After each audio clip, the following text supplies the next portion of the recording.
Welcome to our channel. If your laptop is overheating and the fans are running loudly, follow these step-by-step instructions to clean the dust and improve cooling performance. Step 1.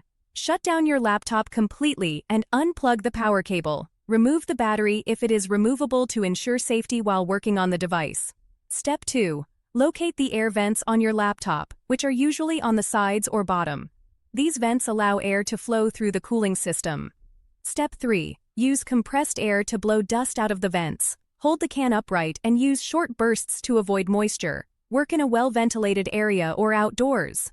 Step 4. If your laptop has a removable back panel, consult your user manual for instructions on opening it. You may need a small screwdriver to remove the screws. Step 5. Once the back panel is removed, locate the cooling fan and heat sink. These components accumulate the most dust and directly affect cooling efficiency. Step 6. Carefully clean the fan blades and heat sink fins using compressed air. You can also use a soft brush to gently remove stubborn dust buildup.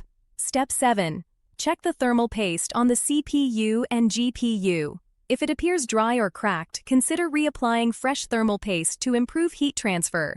Step 8. Reassemble your laptop by replacing the back panel and securing all screws. Power on the device and monitor the temperature and fan noise to verify improvement. Don't forget to like this video and subscribe to our channel.